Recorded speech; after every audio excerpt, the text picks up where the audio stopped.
بسم اللہ الرحمن الرحیم۔ لا حول ولا قوة إلا بالله العلي العظيم. أعوذ بالله من الشيطان اللعين الرجيم. بسم الله الرحمن الرحيم. الحمد لله الذي علا في توحده ودنا في تفرده وجل في شانه وعظم في أركانه وقهر جميع الخلق بقدرته وبرهانه والصلاة والسلام على أشرف الأنبياء والمرسلين حبیب الہ العالمین مولا و مولا الثقلین جد الحسن والحسین مولانا ابی القاسم محمد وعلى اہل بیتہ الطیبین الطاہرین المعصومین المظلومین المنتجبین لا سیما بقیت اللہ فی الارضین واللعنۃ الدائمۃ الباقیۃ العاجلہ علی اعدائہم ومنکری فضائلہم وغاصبی حقوقہم ومخربی شریعتہم اجمعین من الآن إلى يوم الدين. أما بعد فقد قال الله الحكيم في محكم كتابه بسم الله الرحمن الرحيم هو الذي بعث في الأميين رسولا منهم يتلو عليهم آياته ويزكيهم وَيُعَلِّمُهُمُ الْكِتَابَ وَالْحِكْمَةَ وَإِنْ كَانُوا مِنْ قَبْلُ لَفِي ضَلَالٍ مُبِينٍ. صلوات پڑھیں محمد وآل محمد پہ.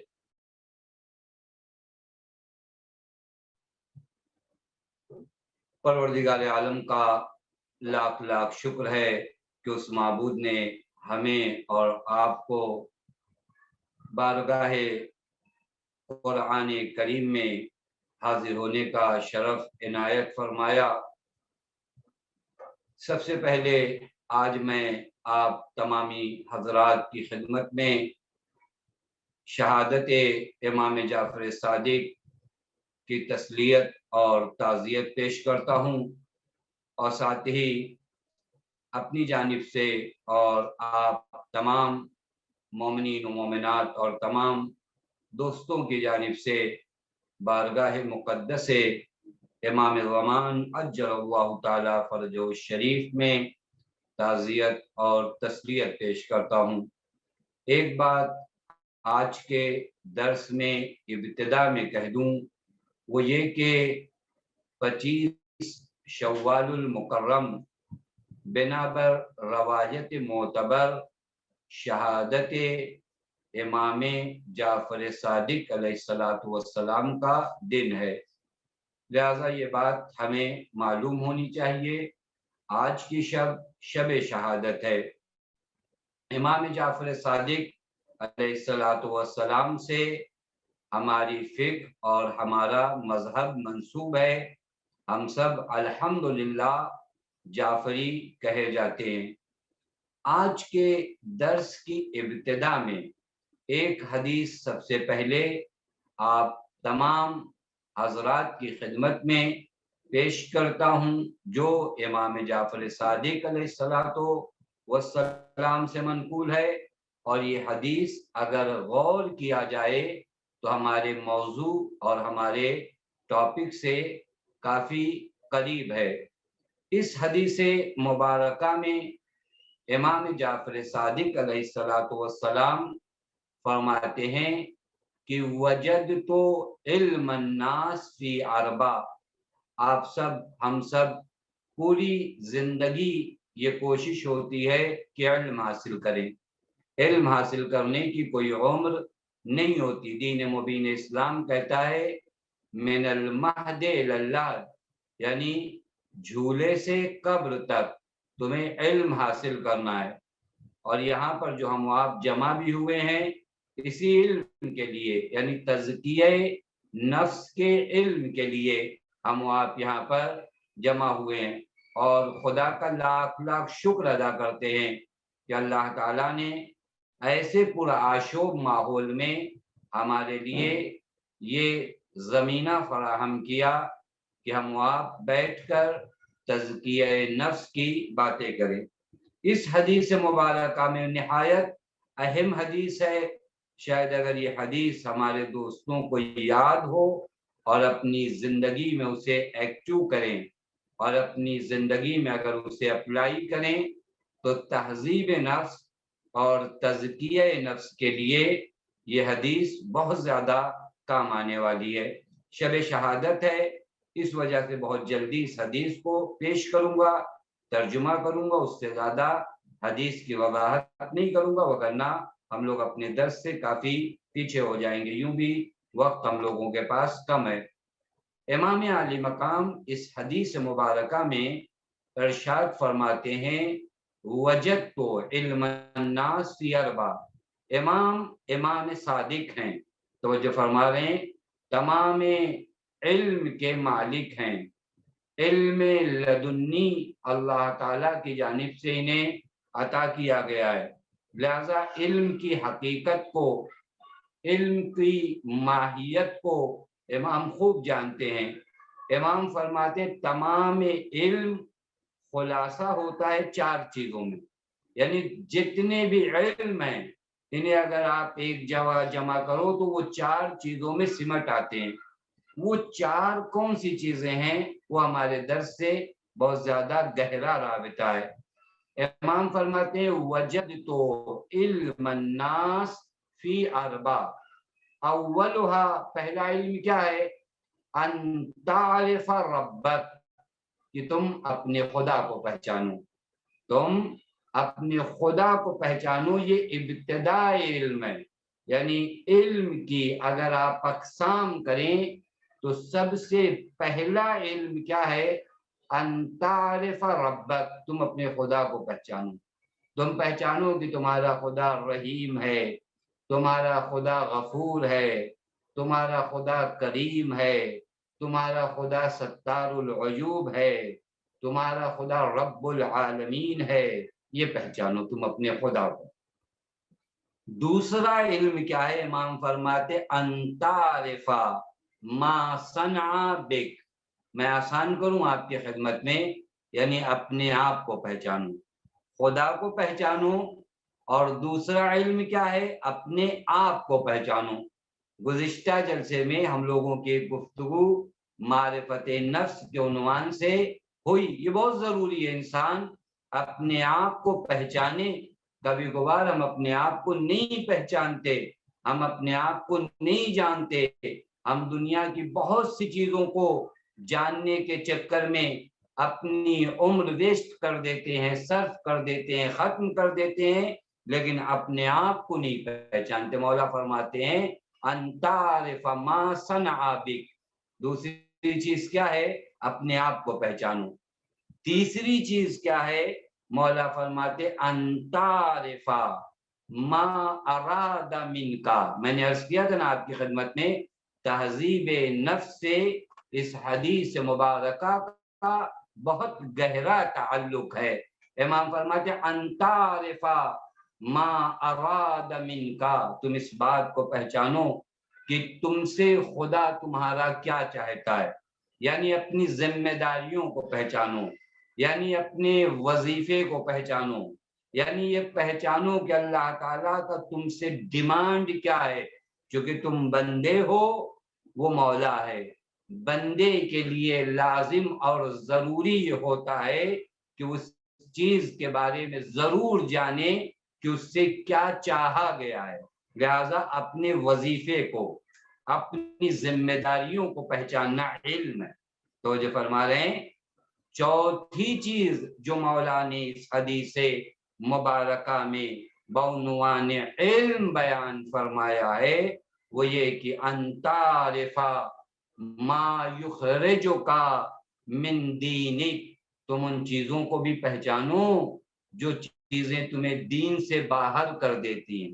تو جو فرمان میں نے عرض کیا نا بہت گہرا تعلق ہے ہمارے اس ٹاپک سے اس حدیث کا، جو کہ شب شہادت امام علی مقام تھا، لہذا تبرکن تیمنن اس حدیث کو بیان کیا، لیکن حق یہ نہیں تھا، میں نے صرف ترجمہ کر دیا کہ پہلے خدا شناسی، پھر خود شناسی، پھر اپنی ذمہ داریوں کو پہچاننا یعنی وظیفہ شناسی، اور پھر ان خطروں کے بارے میں جاننا جو خطرے ہمیں دین سے نکال دیتے ہیں، ان بیماریوں سے آگاہ ہونا جو بیماریاں ہماری دین کو ختم کر دیتی ہیں۔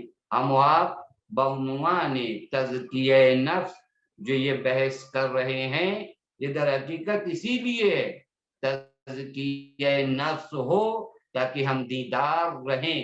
زبانی دین فقط کافی نہیں ہے، دین حقیقی کے لیے ضروری ہے کہ انسان پاک ہو، انسان کی روح پاک ہو، انسان کے فکر پاک ہو، انسان کے عقائد پاک ہوں، یہ بہت ضروری ہے۔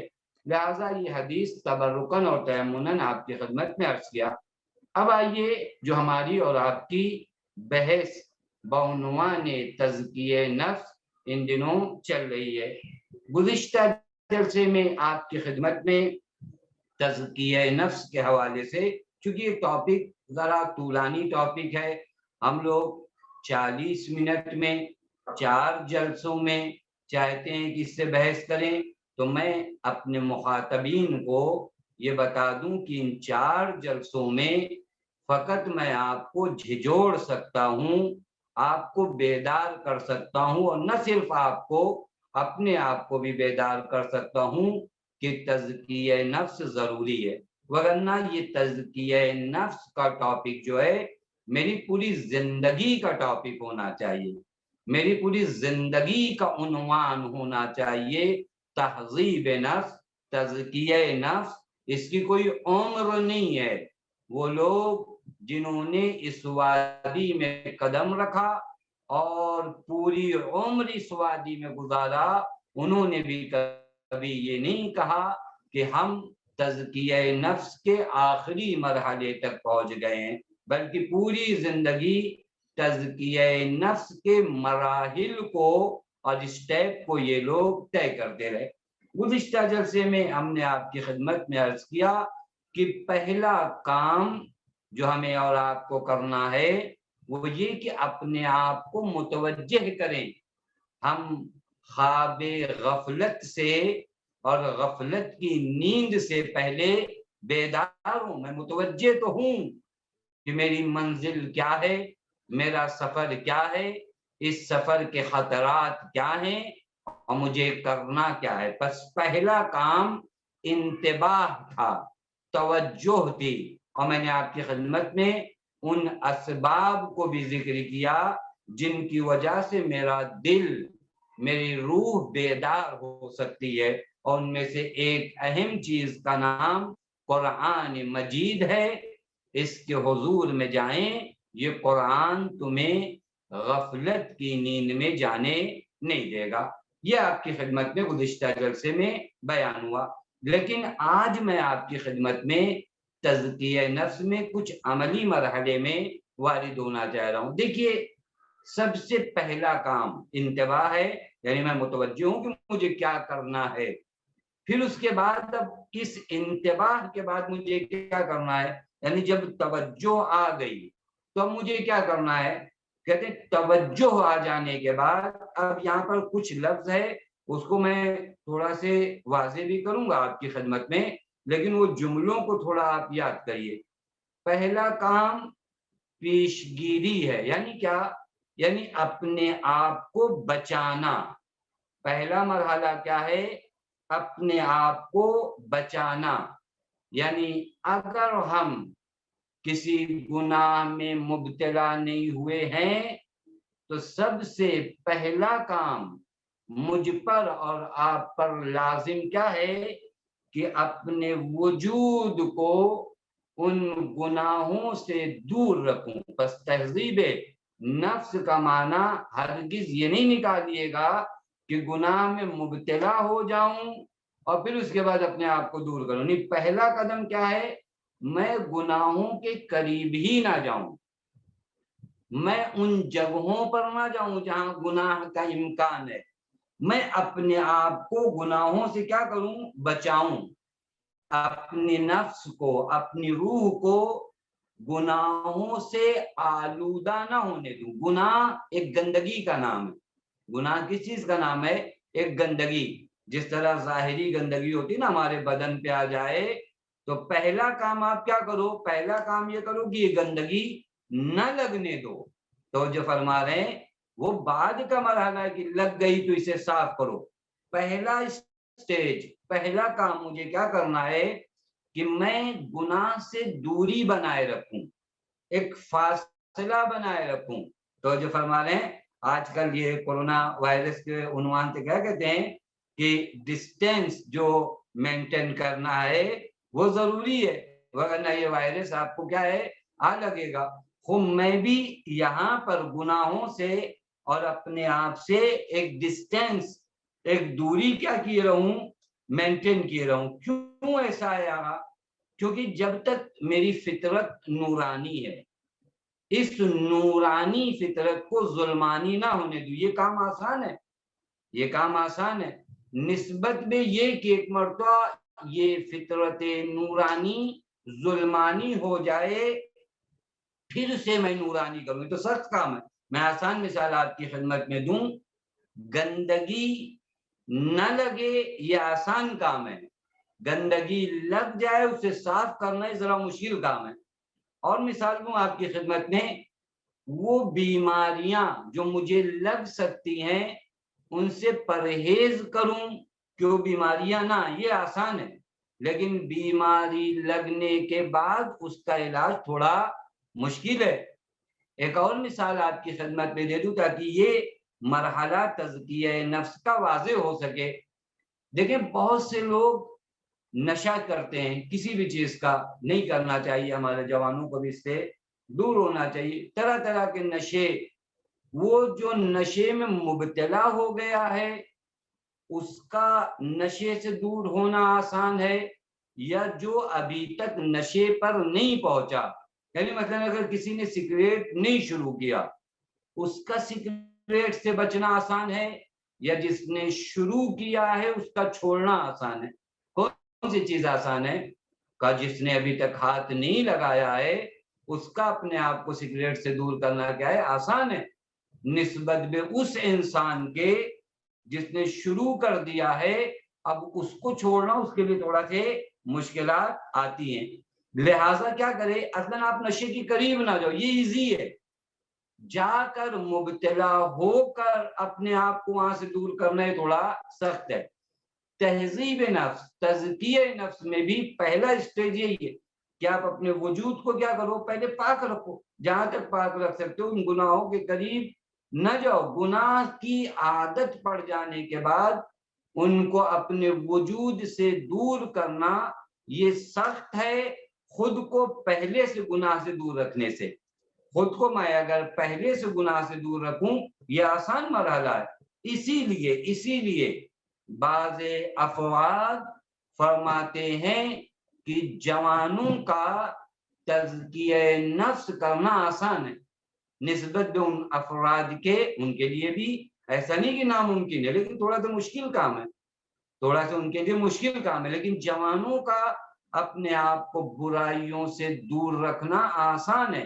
تزکیہ نفس، تہذیب نفس جوانوں کے لیے بہت آسان ہے کیونکہ ابھی بہت سے گناہوں سے دور ہیں. ابھی سے یہ مینٹین اس ڈسٹینس کو رکھیں. میں ایک حدیث دیکھ رہا تھا جہاں پیغمبر اکرم صلی اللہ علیہ وآلہ وسلم جوانوں کے لیے ارشاد فرماتے اوصیکم بالشبان خیرا فَإِنَّهُمْ أَرَقُّ أَفْئِدَةً، پیغمبر فرماتے ہیں میں تمہیں وصیت کرتا ہوں کہ جوانوں کی جانب زیادہ توجہ کرو. کیوں جوانوں کی جانب زیادہ توجہ کریں؟ چونکہ ان کے دل ابھی نرم ہیں، ان کے دل ابھی اتنے ظلمانی نہیں ہوئے ہیں، لہذا ان کا تزکیہ نفس کرنا کیا ہے؟ آسان ہے. بس یہاں پر بہت غور کریے گا. پہلا قدم کیا ہے کہ تزکیہ نفس کی راہ میں جہاں تک ہو سکے میں اپنے آپ کو گناہ سے کیا کروں؟ دور رکھوں. چونکہ گناہ کی عادت پڑ جانے کے بعد گناہوں سے دوری اختیار کرنا ہے تھوڑا سخت کام ہے. جب تک میں اس گناہ تک نہیں پہنچا اس وقت تک اس ڈسٹینس کو مینٹین رکھنا آسان، بہت آسان ہے. تو جو فرما رہے ہیں اور واقعی جوانی میں تزکیہ نفس بہت اہم ہے. امام خمینی رضوان اللہ تعالی علیہ فرماتے ہیں کہ جب تک تم جوان ہو تزکیہ نفس کے لیے قدم اٹھاؤ. یعنی ہمارے یہاں کب شروع ہوتا ہے؟ جب ہم بوڑھے ہو جائیں، ریٹائرڈ ہو جائیں، پھر اس کا کہتے ہیں چلو اب اپنے آپ کو سدھارا جائے. نہیں، اپنے آپ کو سدھارنا جوانی میں چاہیے. قدم کہاں اٹھانا ہے؟ جوانی میں. الحمدللہ آپ حضرات جو ہے یہاں پر جمع ہوئے اور اس قدم کو آپ نے اٹھایا ہے، اور خدا سے ہم یہیں سے دعا گو ہیں کہ اللہ تعالیٰ ہمیں اور آپ کو کامیاب و کامران کرے اس نیک عمل میں. بس امام خمینی فرماتے ہیں کہ اس وقت جوانی میں تزکیہ نفس کے لیے قدم اٹھاؤ. کیوں؟ فرماتے ہیں کہ چونکہ جوانی میں جس طرح بہت سے پاور تمہارے پاس ہوتے ہیں، دیکھیں بوڑھے آدمی کو آپ کہو نا کہ 10 کلو کا بیگ اٹھاؤ تو اس کے لیے سخت ہوتا ہے، لیکن جوان آدمی سے آپ کہو گے 10 کلو کا بیگ آپ کو کیری کرنا ہے تو کوئی بات نہیں. آپ کہیں کہ 5 مالے تک آپ کو لے جانا ہے، 10 کلو کا بیگ کیری کر کے کہے گا کوئی بات نہیں، 10 کلو کا بیگ کیری کرنا کوئی بڑی بات نہیں ہے، کیونکہ جوانی میں آپ کے پاس طاقت ہے. جس طرح یہ طاقت جسمانی طاقت جوانی میں زیادہ ہے، اسی طرح قوت ارادہ بھی جوانی میں بہت زیادہ ہوتا ہے. لہذا اس وقت اگر میں وعدہ کر لوں کہ میں گناہوں کے قریب نہیں جاؤں گا، یہ میرے لیے آسان ہے.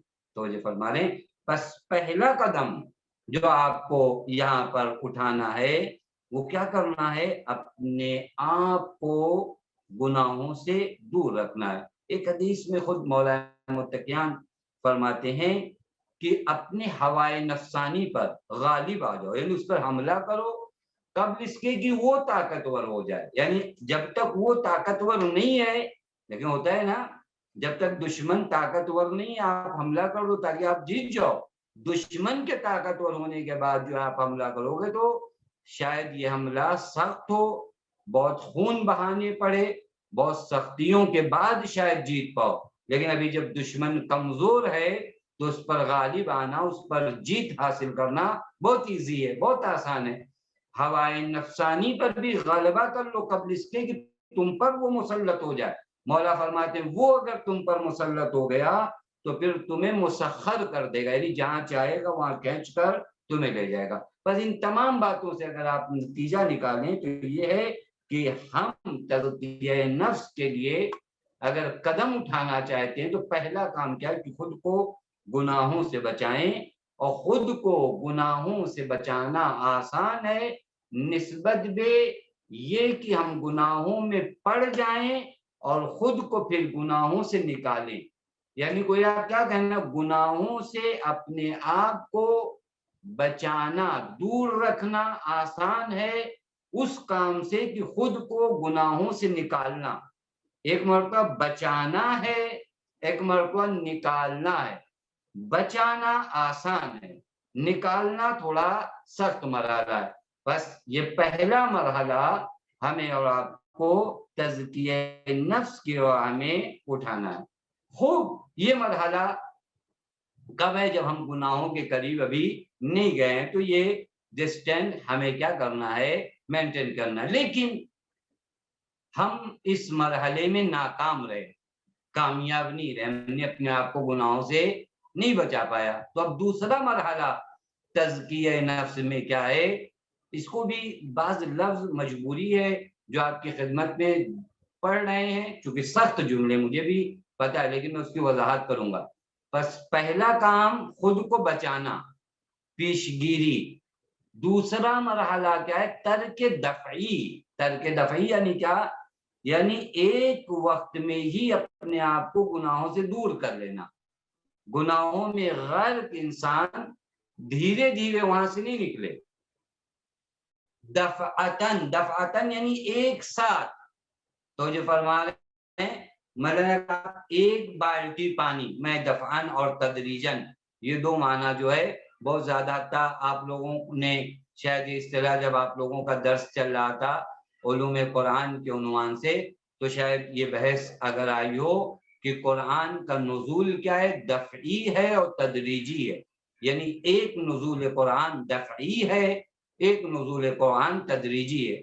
وہاں پر دفعی کا معنی آپ نے سنا ہوگا کہ ایک ساتھ پورا قرآن قلب نبی پر نازل ہوا، یعنی دفعتن. پھر تدریجن کیا ہوا؟ وہ آیات مناسبت سے 23 سال کے عرصے میں نازل ہوتے ہیں، اس کو کہتے ہیں تدریجن. بس یہ دفعتن اور تدریجن ہم لوگ تھوڑا سا ایک مدد جو ہے گزشتہ درس سے بھی لے لیں جو آپ لوگوں نے علوم قرآن میں پڑھا تھا. خود جو لوگ اس کلاس میں نہیں حاضر تھے، بلکہ دفعن اور تدریجن کی میں نے مثال دیا اور مثال آپ کی خدمت میں دے دوں. دیکھیں ایک گلاس میں پانی ہو، آپ ایک ساتھ پلٹ دو، اس کو کہتے ہیں ایک ساتھ آپ نے پلٹ دیا. ایک مرتبہ آپ کیا کرو؟ گلاس کا پانی دھیرے دھیرے گراؤ. جہاں ایک ساتھ پورا گلاس پلٹ دیتے ہو اس کو کہتے ہیں دفعن. جہاں دھیرے دھیرے آپ گراتے ہو اس کو کہتے ہیں تدریجن. پہلا مرحلہ کیا تھا؟ میں اپنے آپ کو گناہوں سے دور رکھوں، لیکن میں اس مرحلے میں کامیاب نہیں ہو پایا، ناکام رہا. گناہ میں مرتکب ہو گیا، گناہ میں غرق ہو گیا، گناہ میں ملوث ہو گیا. اب مجھے کیا کرنا ہے؟ کہتے ہیں اب ان گناہوں کو ایک ساتھ چھوڑ دو، ایک مصمم ارادہ بناؤ. تو جو فرما رہے ہیں ایک عزم مصمم، ایک ارادہ محکم کہ اب اس کے بعد میں گناہ کے قریب نہیں جاؤں گا، بات ختم. اس کو کہتے ہیں اپنے وجود کو ایک ساتھ گناہوں سے نکال جانا. یعنی اپنے وجود میں ایک انقلاب پیدا کرو، ایک چینجنگ پیدا کرو، تمام گناہوں سے رخ اور چہرہ موڑ لو اور شیطان رجیم کو اپنے وجود سے نکال دو اور اس کے لیے دل کا دروازہ بند کر دو اور فقط نور، فقط ملائکہ کے لیے یہ دروازے دل وا ہو.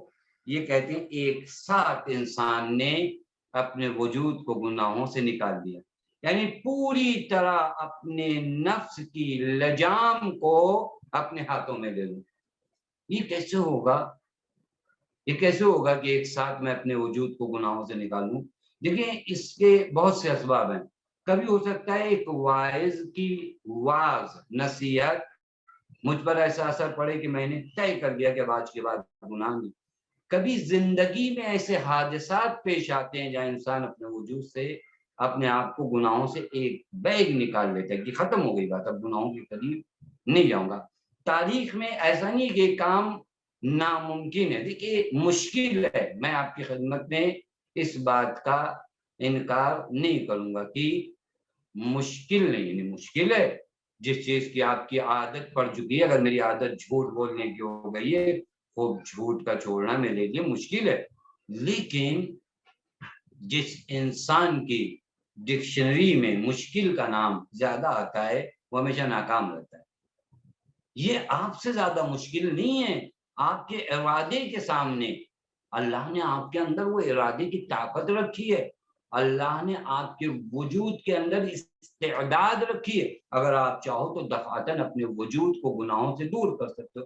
تاریخ میں مثالیں بھری پڑی ہیں. ایک مثال شاید آپ سب کو یاد ہو، ایک شخص ہیں جن کا نام بشر حافی ہے یا بشر حافی، بلکہ بشر حافی کر کے مشہور ہیں. یہ کون ہے؟ یہ اپنے زمانے کے زاہد عابد شخص قرار دیے گئے. لیکن اگر آپ ان کی ہسٹوری کو دیکھو نا، ان کے پاسٹ کو دیکھو، ان کے ماضی کو دیکھو، تو یہ گناہوں میں غرق انسان تھے. آپ شاید وہ واقعہ جانتے ہو کہ بشر حافی کے پاس بہت زیادہ مال دنیا تھا، بہت زیادہ مال دنیا تھا، اور یہ مال دنیا واقعاً اگر انسان اپنے آپ کو کنٹرول نہ کرے نا تو یہ انسان کو مست کر دیتا ہے، نشے میں لے آتا ہے، اور نشے میں آنے کے بعد انسان کو کچھ سمجھ میں نہیں آتا ہے۔ بشر حافی کے پاس بھی مال زیادہ تھا، ان کا گھر گناہوں کا سینٹر بنا ہوا تھا، گناہوں کا مرکز، ہمیشہ رقص، نغمے، گانے ہوا کرتے تھے۔ ایک مرتبہ اتفاق سے ان کے گھر میں غنا ہو رہا تھا، گانا ہو رہا تھا، امام موسیٰ کاظم علیہ السلام کا وہاں سے گزر ہوا، اور اسی دوران ان کے گھر کا دروازہ کھلا اور ان کے گھر کی کنیز کوڑا کرکٹ پھینکنے کے لیے باہر نکلی۔ امام نے اس کنیز کو مخاطب کر کے کہا کہ اس گھر کا مالک آزاد ہے یا غلام ہے؟ دیکھیں یہ ہوتا ہے، ایک جملہ انسان کو 180% چینج کر سکتا ہے، لیکن تھوڑا دل پر لگے یہ جملہ 180 ڈگری انسان میں چینجنگ آ سکتی ہے۔ امام نے فرمایا کہ اس گھر کا وہ مالک غلام ہے یا آزاد ہے؟ کنیز نے کہا اس گھر کا مالک آزاد ہے۔ امام نے فرمایا ہاں ایسے ہی ہے کہ اس گھر کا مالک آزاد ہے، کیونکہ اگر غلام ہوتا، اگر عبد ہوتا تو کبھی اپنے مولا کو ناراض نہ کرتا، کبھی ان چیزوں کے قریب نہ جاتا جو اس کے مولا کو پسند نہیں۔ یہ کہہ کر امام گزر گئے۔ بشر حافی شراب سامنے لیے بیٹھے ہوئے، کنیز جب اندر آئی تو انہوں نے اس سے پوچھا کہ تاخیر کیوں ہوئی، کیوں لیٹ ہو گئی، دیر ہونے کی وجہ کیا ہے؟ اس کنیز نے کہا میں راستے میں یعنی گھر کے دروازے پہ مجھے ایک شخص ملا، اس نے پوچھا کہ صاحب خانہ یعنی گھر کا مالک آزاد ہے یا غلام ہے؟ میں نے کہا آزاد ہے۔ تو اس نے کہا ہاں اگر وہ آزاد ہے تو پھر وہ اپنے مولا سے کیوں لڑے گا؟ کنیز نے یہ جملہ جب دہرایا نا، تاریخ میں ملتا ہے بشر حافی دوڑے گلی کی سمت، حتیٰ پیروں میں نالین بھی نہیں ڈالی، اسی وجہ سے حافی کہا جاتا ہے، ننگے پیر دوڑے امام کی خدمت میں، مولا آقا مجھے معاف کریے، میں آپ سے بھی معافی مانگتا ہوں، اپنے خدا سے بھی معافی مانگتا ہوں، مولا میں بندہ ہوں، بندہ تھا اور بندہ رہوں گا، بس میرے آقا میں بندگی بھول گیا تھا، اے میرے آقا کیا میرے لیے توبہ ممکن ہے؟ میری توبہ قبول ہوگی؟ امام نے کہا تمہاری توبہ قبول ہوگی۔ بس اس کے بعد زندگی چینج۔ اب دیکھیں یا ایک بار ایک انسان نے اپنے آپ کو گناہوں سے کیا کر دیا؟ دور کر دیا۔ یہ سخت مرحلہ نہیں ہے، بس یہ ہے کہ ایک ارادہ کیا ہونا چاہیے؟ مصمم ہونا چاہیے۔ ارادہ کیا ہونا چاہیے؟ بہت مصمم ہونا چاہیے، محکم ارادہ، محکم ارادہ۔ میں ایک اور مثال آپ جوانوں کی خدمت میں عرض کروں تاکہ تاریخ کی ان مثالوں کو فقط ہم ہسٹری پڑھ کر نہ گزر جائیں کہ تاریخ ہے، نہیں، تاریخ ہے میرے لیے عبرت ہے۔ قرآن مجید نے بھی حتیٰ اگر کہانیاں اور اسٹوری نقل کی ہیں تو کہانی کے عنوان سے تھوڑی نہیں قرآن نے نقل کیا ہے، قرآن نے عبرت کے لیے نقل کیا ہے۔ آپ سب جانتے ہیں نا چھٹے امام کے ایک صحابی ہیں جن کا نام ابو بصیر ہے۔ کیا نام ہے؟ ابو بصیر۔ ابو بصیر کوفے میں رہتے ہیں، مولا مدینے میں رہتے ہیں۔ ابو بصیر کا ایک پڑوسی نیبر ہے، وہ حکمہ جو ظالم اور ستمگر تھے نا ان کے یہاں کام کرتا تھا، لہذا یہ ظالموں کے یہاں کام کرنے کی وجہ سے مال حرام اس کے پاس کافی تھا، بہت زیادہ پیسہ تھا مال حرام اس کے پاس، اور یہ ابو بصیر کے پڑوس میں تھا۔ ایک انسان جو متدین ہو نا وہ فسق و فجور کے ماحول میں رہنا اس کے لیے سخت ہو جاتا ہے، بہت سخت ہوتا ہے۔ ایک انسان جو قرآن کی تلاوت سننا چاہتا ہے اس کے لیے سزا ہے کہ اس کے سامنے گانے پڑے جائیں، گانے بجائے جائیں، یہ اس کے لیے سخت ہے۔ ابو بصیر کا چونکہ پڑوسی لہذا گھر میں ہمیشہ رقص ہو دینا یہ وہ، ابو بصیر کافی پریشان تھے اور مجبور یہ تھی کہ یہاں سے چھوڑ کر کہیں اور جا بھی نہیں سکتے تھے، چونکہ اگر انسان کے لیے ممکن ہو کہ وہ گھر چینج کر دے تو چینج کر دے، لیکن ابو بصیر کے لیے ممکن نہیں تھا۔ لہٰذا کئی مرتبہ اس آدمی کو ابو بصیر نے سمجھایا کہ دیکھو اچھی بات نہیں ہے، اچھا واسطہ نہیں ہے، اسے چھوڑیے، یہ کام مت کریے، لیکن یہ شخص ماننے کو تیار نہیں تھا۔ آخر میں ایک دن ابو بصیر نے سخت لہجے میں کہا کہ نہیں، یہ کام اچھا نہیں ہے۔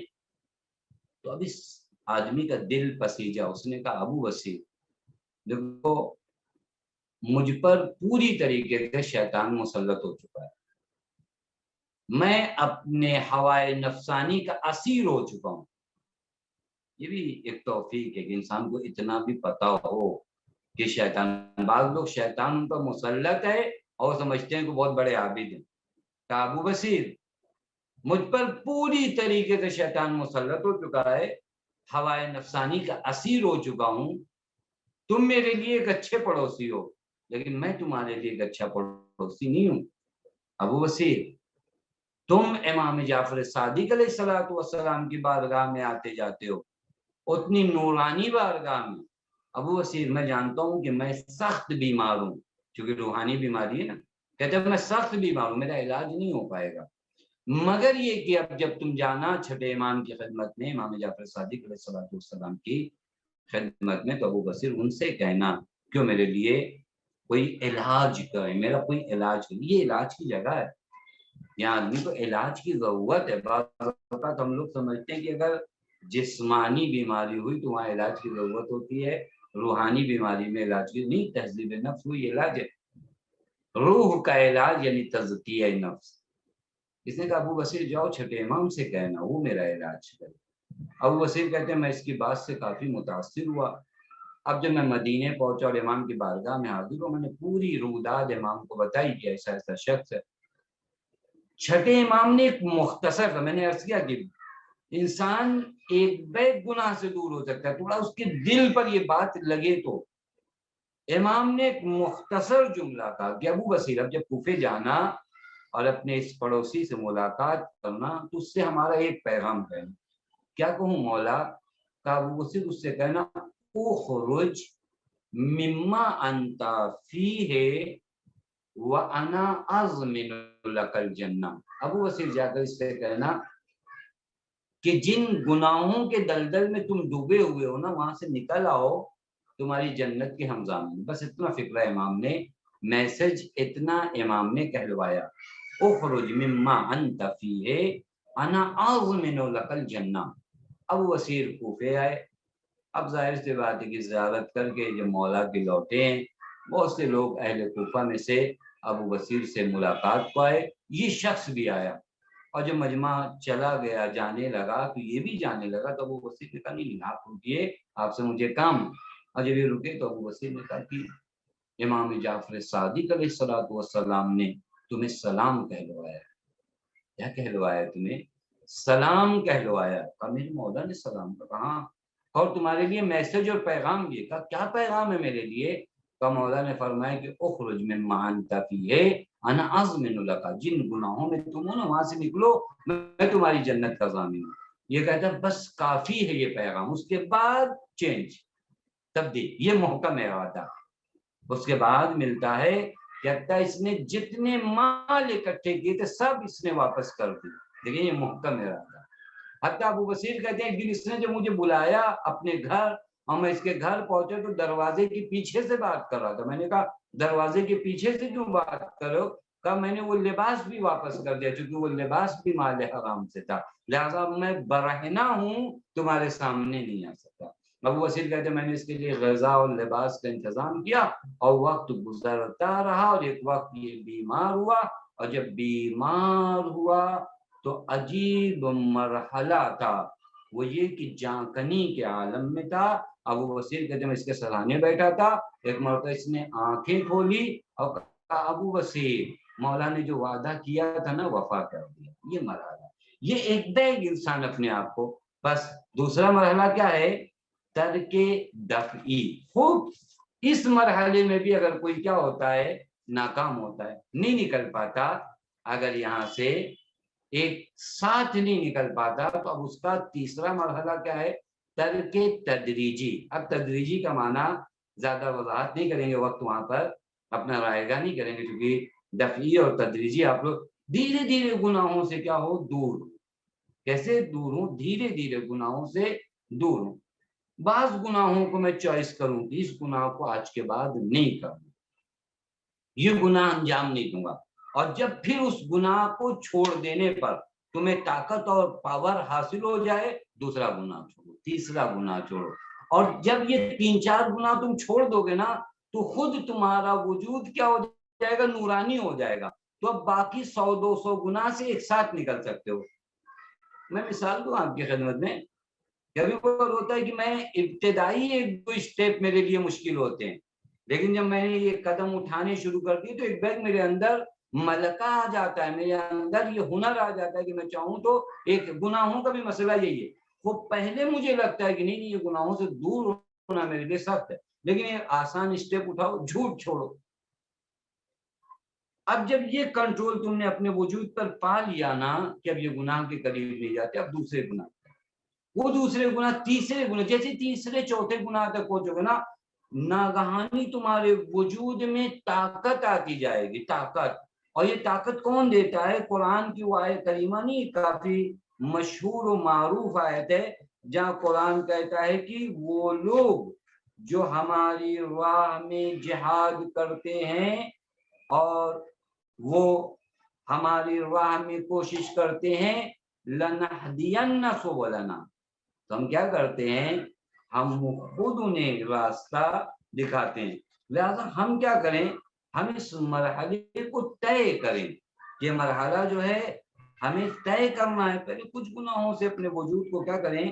دور کریں. اور جب دھیرے دھیرے یہ مرحلہ طے ہونے لگے تو پھر خدا مدد کرتا ہے. نہیں وہ آیت کریمہ پہ ایمان ہے نا سب کا، والذین جاہدوا فینا، ہماری راہ میں کوشش کرو گے، لنہدینہم سبلنا وان اللہ لمع المحسنین. آپ قدم تو بڑھاؤ، آپ قدم تو بڑھاؤ. کیونکہ جب جیسے ہی 2-4 گناہ سے آپ دور ہو گئے نا، دیکھیں اس کا ایسا نہیں کہ یہ کوئی معجزہ ہونے والا نہیں. 2-4 گناہوں سے سسٹمیٹک ہے. سسٹمیٹک کیسے؟ گناہ کیا کرتا ہے؟ آپ کے وجود کو ظلمانی کرتا ہے، اندھیرے میں کرتا ہے. 2-3 گناہ سے اپنے آپ کو آپ جب دور رکھو گے نا تو ہوگا کیا؟ ہوگا یہ کہ وہ گناہ کی ظلمت، اندھیرا ختم ہوگا، اس کی جگہ نور آئے گا. نور آئے گا تو روحانی پاور بڑھے گا. اب جو اب تک آپ دفعی ترک گناہ پر قادر نہیں تھے، آپ دفعی ترک گناہ پر قادر ہو جاؤ گے. روایات ہیں بہت زیادہ، وقت بہت تیزی سے گزر گیا. میں فقط ایک روایت پڑھوں کہ گناہوں سے دوری تمہارے وجود میں طاقت لاتی ہے، یعنی دوسرے گناہ سے دور ہونے کی طاقت لائے گی. امام فرماتے ہیں، امام صادق علیہ السلام فرماتے ہیں، النظرۃ سہم من سہام ابلیس. وہ جو نگاہ کرتے ہو نا تم نامحرم کی جانب، یہ تیر ہے جو شیطان کی جانب. اور کیسا تیر ہے؟ مسموم، زہر آلودہ تیر ہے. کسی کو اگر سلو پائزن دیا جائے نا، کبھی کبھار آپ توجہ فرمائے گا، ہم کو نہیں سمجھ میں آتا کہ ایک مرتبہ اگر ہم نے نامحرم کی جانب دیکھا تو کیا ہو گیا. نہیں، آپ کو ہلکا سے زہر کا ڈوز ملا ہے اور یہ پھر ڈوز بڑھتا جائے گا، بڑھتا جائے گا، یہاں تک کہ تمہارا پورا وجود زہریلا ہو جائے گا. ایک دن تم کہاں پہنچو گے؟ زنا کی جانب پہنچو گے. امام فرماتی ہیں جو نظر ہے اجنبیہ کی جانب، یہ سہم من سہام ابلیس، یہ کیا ہے؟ تیر ہے ابلیس، مسموم، زہر آلودہ تیر ہے. اگر آپ نے 1-2 تیر کسی کو مارے تو نہیں گرا، لیکن لگاتار تیر مارتے جا رہے ہیں تو ایک بیگ گر جاتا ہے. امام فرماتے ہیں اب یہاں پر اس سے دور ہو گئے تو فائدہ کیا ہوگا؟ من ترک اللہ عز وجل، اگر کوئی اس کام کو چھوڑتا ہے، کس کے لیے؟ خدا کے لیے، تو خدا کیا کرتا ہے؟ اعقبہ اللہ ایمانا یجد طعمہ، اللہ کیا کرے گا؟ اس کو ایک ایسا ایمان دے گا جو ایمان لذت کو محسوس کر سکتے ہیں. طاقت ہے، پاور ہے. لہذا عرض کیا، آسان کو ختم کرو بحث کو، معاف کریے گا وقت زیادہ ہو جاتا، لیکن موضوع اتنا اہم ہے کہ دل نہیں مانتا. بعض باتیں اپنے نفس کے لیے اور آپ کے لیے بیان کر دینا ضروری سمجھتا ہوں. بس پہلا کام کیا ہے؟ گناہوں سے دور ہونا. دوسرا کام گناہوں سے ایک بیگ رخ موڑنا، یہ بھی نہیں ہو سکتا تو تدریجن وارد ہو، یہ دھیرے دھیرے جیسے ہی آپ تھوڑے بہت گناہ سے دور ہوں گے آپ کے اندر ایک طاقت، ایک پاور آئے گی. اس طاقت اور پاور کا اثر کیا ہوگا کہ اب آپ مابقی گناہ سے ایک ساتھ اپنے وجود کو دور کر سکتے ہیں. وصلوا علی محمد وآل محمد. اللہم صلی علی محمد وآل محمد وعجل فرجہ. اگر کسی برادر کا سوال ہو کوئی تو حاضر خدمت ہے. السلام علیکم. السلام علیکم. ایک جس کو جو سوال ہے وہ چیٹ باکس پہ آپ پوچھ سکتے ہیں.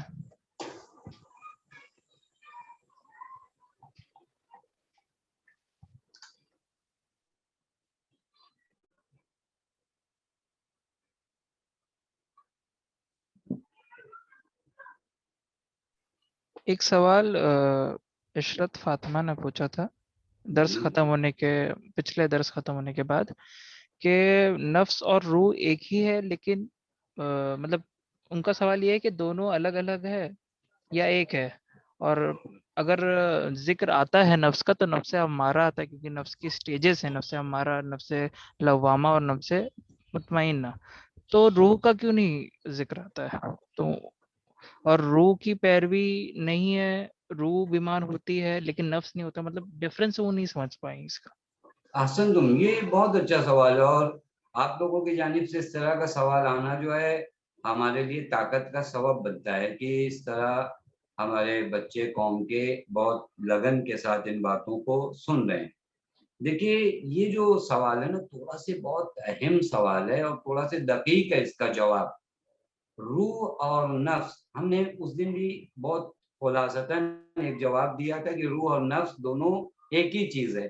تو جو فرما رہے ہیں یہ لغت کے لحاظ سے اگر آپ گفتگو کریں تو روح اور نفس ایک چیز ہے، لیکن ذرا سے آپ دقت کریے تو روح اور نفس میں ایک فرق ہے.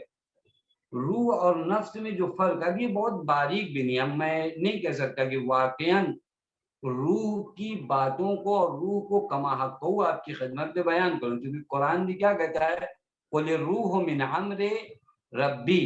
وہ قرآن کریم کی آیت نہیں، یسألونک عن الروح قل الروح من امر ربی. قرآن نے بھی اس چیز کو بہت زیادہ واضح نہیں کیا. ایسا نہیں کہ قرآن کو نہیں پتا ہے، ہماری فکریں جو ہے ابھی روح کو کما حق کو نہیں سمجھ سکتی. لیکن جو علماء نے بیان فرمایا ہے روح اور نفس کے اندر ایک فرق، بہت دقیق فرق ہے. شاید اگر میں اپنی بات کو آپ تک پہنچا سکا کہ نفس ایک جوہر ہے جو خود مجرد ہے، یعنی مادے اور میٹیریل سے اس کا تعلق نہیں ہے، خود مجرد ہے، لیکن جو یہ ایکٹیویٹیز دکھاتا ہے، جو کام کرتا ہے، جن کے ذریعے کام لیتا ہے وہ مادہ ہوتا ہے. مثلا نفس میرے ہاتھ کے ذریعے، میرے آنکھوں کے ذریعے، میرے جو ہے زبان کے ذریعے کام لیتا ہے. یہ زبان، یہ ہاتھ، یہ آنکھیں سب کیا میٹیریل ہے، مادہ ہے. بس خود نفس مجرد ہے، اس کی ایکٹیویٹیز اور جس سے یہ کام لیتا ہے وہ کیا ہوتے ہیں، مادے ہوتے ہیں. یعنی اگرچہ نفس خود مادہ نہیں ہے لیکن کام کس کے ذریعے لیتا ہے، وہ مادے کے، یعنی جو اس کے افزار ہیں، جو اس کے اسلحے ہیں وہ مادے ہیں. لیکن روح کیا ہے، روح ذاتن اور فعلن ہر دو لحاظ سے مجرد ہے، یعنی اس کے کام بھی مجرد ہیں، اس کی ذات بھی مجرد ہے. توجہ فرما رہے ہیں، عرض کیا کہ یہ مطلب بہت زیادہ چونکہ قریب ہے، کیا ہے، بہت قریب ہے، لہذا روح کو بھی اسی وجہ سے ہمارے یہاں روح کی بھی بیماریاں، ایسا نہیں کہ روح بیمار نہیں ہوتی ہے، روح ہے مجرد. اور وہ چیز جو واقعاً ایک چیز ہے وہ بنام روح جو ہے، یہ روح کے بھی پھر اپنے مرحلے ہیں. پھر ہم اس کو بعض مقامات پر نفس تعبیر کرتے ہیں، بعض مقامات پر کہتے ہیں نہیں نفس الگ ہے اور روح الگ ہے. اس سے زیادہ اگر اس بحث میں اور داخل ہوں گے تو تھوڑا سے سخت مرحلہ ہے، لہذا اس سے زیادہ گنجائش ہم بہتر نہیں جانتے. انشاءاللہ جو ہے اگر کبھی اور آپ لوگوں نے اس حوالے سے اسٹڈی کیا اور تیاری کیا پھر اس کے بعد اس پہ اور اچھی گفتگو ہو سکتی ہے. ایک سوال آگا میرا تھا کہ جی جیسے کہ ہم لوگ تزکیہ نفس کا درس ہے اور تزکیہ نفس سے ریلیٹڈ بات چل رہی ہے، تو اگر ہم جب تزکیہ کرتے ہیں، ابھی یہاں نفس کا تزکیہ ہم کر رہے ہیں، لیکن جو ہمارے سراؤنڈنگ فیکٹرز ہوتے ہیں، جو ہمارا معاشرہ ہوتا ہے، وہ بھی تو ہمیں افیکٹ کرتا ہے نا، جو وہ بھی ہمیں اس چیز سے روکتا ہے. اب جی جیسے ہم لوگ اسٹوڈینٹس ہیں بہت سارے اس میں، تو ہم لوگ یونیورسٹیز میں جاتے ہیں اور الگ الگ جگہ پہ جاتے ہیں، تو تھوڑا سا ریلیجیس ہوتے ہیں، تو وہ کہتے ہیں کہ یہ ماڈرن زمانے میں نہیں رہتے ہیں، اور مطلب بہت ساری فیکٹرز بھی ہیں جو ہمیں اس چیز سے روکتے ہیں. اور ایون کچھ لوگوں کے گھر پہ بھی ہوگا کہ اگر زیادہ ایسے بنتے ہیں تو بولے مولانا بن رہے ہیں کیا، ایسا مطلب ایسے کچھ نہ کچھ رہتا ہے جو ہم لوگ کو ٹونٹ سننے پڑتے ہیں، یا کچھ ایسا رہتا ہے سراؤنڈنگ میں جو ہم لوگ کو ڈیموٹیویٹ کر دیتا ہے. تو اس سے مطلب کیسے ہم لوگ ٹیکل اس کو کیسے کریں، کیونکہ خالی نفس ہمارا نہیں ہے، نفس، شیطان، اور یہ معاشرہ بھی ہمارے پیچھے پڑا ہوا ہے. معاشرہ جی بہت اچھا سوال ہے. دیکھیے انشاءاللہ ابھی لاسٹ جو ہم لوگوں کا جلسہ ہونے والا ہے اس میں ہم بتائیں گے کہ کن کن چیزوں سے ہم کیسے کیسے دور رہیں تو اپنے آپ کو. اس میں ایک خود یہ جہاں پر میں اٹھتا بیٹھتا ہوں، یہ کون لوگ ہیں؟ یہ کبھی کبھار ایسے لوگ ہیں جو جاگے ہوئے انسان کو سلانے کی تیاری کرتے ہیں. اسی وجہ سے بعض موقعات پہ ہم کو کہا گیا کہ آپ کو کس کے ساتھ اٹھنا بیٹھنا، تو دوست کے انتخاب میں. آپ دیکھیے قرآن کریم کی آیت کریمہ، وہ آیت مجھے یاد نہیں، میں فقط مفہوم عرض کر دوں کہ قرآن کہتا ہے بعض لوگ کل قیامت میں کہیں گے اے کاش ہم نے اس کو دوست نہ بنایا ہوتا. تو جو فرما رہے ہیں، تو اس وجہ سے جو ہے کیا نام ہے، یہ دوستی مجھے نابود کر رہی ہے. اور جو آپ کا سوال ہے نا وہ واقعاً پرفیکٹ ہے کہ معاشرہ بہت کچھ خراب کرتا ہے. اسی وجہ سے دین مبین اسلام معاشرے کو بھی امر بالمعروف اور نہی عن المنکر والی چیزوں سے کیا کرنا چاہتا ہے، پاک کرنا چاہتا ہے. ورنہ اگر دین ایسا ہو کہ بھائی میرا نفس ہے، میں اپنے آپ پہ ہوں، معاشرہ میرا کیا بگاڑ لے گا، تو خوب امر بالمعروف اور نہی عن المنکر کا معنی نہیں. یہ دین اسی جانب متوجہ کراتا ہے کہ نہیں بھائی یہ معاشرہ اگر خراب ہے تو اس خراب معاشرے میں اپنے آپ کو سدھارنا تھوڑا سخت ہے. میں آپ کی بات ہرگز یہ نہیں کہوں گا کہ نہیں معاشرہ کچھ نہیں کرے گا، سوسائٹی نہیں، سب کچھ آپ کے راستے مشکل ہوتے جائیں گے. یعنی اگر معاشرہ اگر نیک ہوتا، معاشرہ اگر صحیح ہو تو یہ سفر آسان ہوتا ہے. لیکن اگر معاشرہ شاید اور مثال اگر دیا جائے، مثلاً ایک سواری پہ آپ جا رہے ہو نا، وہ سواری بیمار ہو، وہ پاور نہ ہو، تو معلوم ہے کہ آپ دھیرے دھیرے سفر کرو گے. لیکن اگر بہت اچھا گھوڑا تر و تازہ اور خوب ابھی کھایا پیا ہو، اس پہ بیٹھ کے آپ جاؤ گے تو ظاہر سی بات ہے کہ آپ کا سفر جو ایزی ہوگا. تو معاشرہ واقعاً افیکٹ کرتا ہے، اثر کرتا ہے. لیکن مجھے کیا کرنا ہے، یہی پہلا کام جو ہے، چونکہ ہم لوگ بغیر معرفت کے اگر داخل ہوتے ہیں نا تو پھر ہم بہت جلدی پلٹ بھی آتے ہیں. میں اگر یہ سمجھ لوں کہ میرا یہ کام بہت امپورٹنٹ ہے، بہت ضروری ہے، تو جو فرمانے. اور ایسا بھی نہیں ہے، یاد رکھیے گا، ایسا بھی نہیں ہے کہ فقط ہمارے زمانے میں لوگ دینداروں کا مذاق اڑاتے ہیں. ہر زمانے میں دینداروں کا مذاق اڑایا گیا. تو جو فرمانے اسی لیے قرآن کہتا ہے ان الذین قالوا ربنا اللہ ثم استقاموا. فقط ربنا اللہ کہہ کے تمہاری ذمہ داری نہیں ختم ہوتی. چونکہ ربنا اللہ کہو گے تو خطرات اور آندیاں اور طوفان، طرح طرح کے تانے کہ ارے ابھی جوانی تھی، دیکھو بہت بڑے مولانا بنے پھر رہے ہیں بہت زیادہ. تو یہاں پر جو ہنر ہے آدمی کا، یہی پہ استقامت ہے، یہیں پر اس کو معلوم ہے جی میری منزل ہے، میرا خدا ہے، میرا امام ہے. مجھے کیا فرق پڑتا ہے کہ مجھے دنیا کیا کہتی ہے، مجھے یہ فرق پڑنا چاہیے کہ میرا خدا مجھ سے کیا چاہتا ہے. اسی کو کہتے ہیں تسلیم. یعنی میں لوگوں کے سامنے نہیں تسلیم ہوں، میں اپنے خدا کے حضور میں تسلیم ہوں. لوگ کہتے ہیں کہ نہیں مصلحتاً جھوٹ بول سکتے ہو، تجارت کے لیے جھوٹ بول سکتے ہو، تھوڑا سے 2 جملے اگر تم نے جھوٹ کے بول دیے 2000 روپیہ آ گیا، کیا چلا گیا تمہارا. نہیں، یہیں پہ مجھے خیال آنا چاہیے نہیں یہ لوگ مجھے بہکا رہے ہیں. میرا خدا کہتا ہے نہیں، تم تمہارے رزق کا ضامن میں ہوں، تم سچ بولو. تو فرمانے بس یہ مسئلہ ہے، انشاءاللہ وہ جلسے میں ہم ان چیزوں کو بھی گنوائیں گے. آخری سوال، نفس امارہ سے اوپر کے سٹیجز تک پہنچنے کا وظیفہ بتائیں. یہ بھی سوال عشرت فاطمہ نے کیا ہے. ہاں یہ بھی سوال جو ہے یہی مسئلہ ہے کہ میں کیا کروں، نفس امارہ کو اپنے کیا کروں، پہلے اس کو کنٹرول میں کروں، یعنی اس کو کمزور کروں. کیا ہوگا، یعنی اس نفس کو کمزور کرنا دوسرے نفس کے مرحلے تک جانے کا سبب بنتا ہے. یعنی میں اپنے حضور کو، اپنے آپ کو قرآن، اہل بیت علیہ الصلوۃ والسلام کی تعلیم، وعظ و نصیحت، ان چیزوں کے قریب لے جاؤں. یہ امارہ، حتیٰ جناب یوسف علی نبینا وعلیہ الصلوۃ والسلام نے بھی، اگر آپ سورہ یوسف میں دیکھیے تو کہا ماں پر ہوئی، میں اپنے نفس کو بری نہیں کر، یعنی اس کے حملات ہیں لیکن مجھے کیا کرنا ہے، اسے کمزور، دوسرے اسٹیج پر جانے کے لیے پہلے مرحلے کو کمزور کرنا پڑے گا. توجہ فرما رہے ہیں، یہ نفس امارہ کمزور ہو، پھر اس کے بعد جو ہے میں دوسرے مرحلے کو طے کروں گا. اور وہ بھی انشاءاللہ جو ہے اس کے بھی مراحل ہیں، کیسے میں کن لوگوں سے دوستی کروں، کن لوگوں سے دور رہوں، کس معاشرے میں رہوں، کس ماحول میں رہوں، اپنے ماحول کو چینج کروں، اپنے اطراف کو چینج کروں. یہ وہ مرحلے ہیں جو ہمیں برابر لگاتار کام کرنا پڑے. کیا پڑھنا چاہیے، مطلب یہ سوال یہ ہے کہ کیا پڑھیں، مطلب اس پہ، تاکہ نفس امارہ سے ہم. یہ دیکھیں یہ بھی اچھی چیز ہے، یعنی بعض دعائیں ہیں جو وارد ہوئی ہیں. حتیٰ میں جو آپ کی خدمت میں سب سے اہم چیز عرض کروں گا وہ یہ کہ قرآن پڑھیں. یہ قرآن آپ کے وجود کو نورانی کرتا ہے. یہ قرآن کیا کرے گا، آپ کے وجود، اور پڑھنا ہے تو قرآن جس قدر آپ پڑھو گے آپ یہ مراحل کیا کرو گے، طے کرتے رہو گے. اس کے لیے ثبوت ہے اہل بیت علیہ الصلوۃ والسلام کی زندگی، ان کی زندگی میں قرآن کیا تھا، قرآن میں فکر و تدبر، ان کے حضور میں آپ قرآن کے سامنے جائیے. سب سے اہم وظیفہ قرآن کریں. الحمدللہ یہ درس بھی ہم ابھی ختم کرتے ہیں. آقا کا تیسرا درس ختم ہو گیا ہے. انشاءاللہ اگلے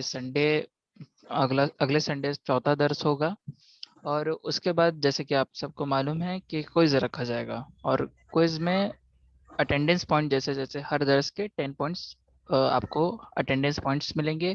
اور پھر کوئز آپ کا گوگل فارم میں ہوگا، اور وہ گوگل فارم میں ہوگا. اینڈ کوئز کی ڈیٹ میں آج آپ کو بتا دیتا ہوں. کوئز کی ڈیٹ ہوگی ویڈنسڈے 16 جون کو کوئز ہوگا، آپ کا گوگل فارم میں ہوگا. اس کا ٹائم ابھی تک ہم لوگ نے فائنل نہیں کیا ہے، بٹ اس کے ٹائم کے لیے آپ کو ایک فارم بھیجا جائے گا. اس میں ہم آپ کے پاس آپشنس ہوں گے، جو میجورٹی جس ٹائم پیریڈ کو سلیکٹ کرے گی وہ ٹائم پیریڈ رکھا جائے گا. اینڈ ایک اور چیز کہ آدھے گھنٹے کا آپ کو ٹائم دیا جائے گا. لائک فار ایگزامپل 8:30 to 9 ہم نے آپ کو وقت دیا. اس کے بعد آپ کا فارم بند ہو جائے گا، اور آپ کے جو بھی آپ گوگل فارم آپ نہیں اوپن کر پائیں گے، اینڈ آپ کے ریسپانسز بھی ہم کاؤنٹ نہیں کریں گے. پھر انشاءاللہ اگلے درس میں آپ سے ملاقات ہوتی ہے. ہاں ایک اور بات کہ جیسے کہ آپ کو معلوم ہے کہ ہم نے ہر چیز اب درس باقریہ کنٹینیو رہے گا. انشاءاللہ ہر سنڈے کوئی نہ کوئی درس رہے گا. جیسے ہی آگا کا درس ختم ہوتا ہے اس کے اگلے سنڈے یعنی 20 جون کو آپ کا عقائد کا پہلا درس ہوگا توحید کے اوپر. مولانا سکندر صاحب اس کا درس لیں گے. انشاءاللہ وہی سیم ٹائم رہے گا 9 بجے. تب تک کہ ہم لوگ کو اس کا پروگرام ختم کر دیں گے. اور فرائیڈے کو یعنی ویڈنسڈے کو آپ کا کوئز ہوگا. اینڈ فرائیڈے کو یعنی 18 جون کو ہمارا پرائز فنکشن بھی ہو جائے گا. اتنی انفارمیشن میں آپ کو گروپ پہ بھی بھیج دوں گا. انشاءاللہ پھر اگلے درس میں آپ سے ملاقات ہوتی ہے. تب تک کے لیے التماس دعا.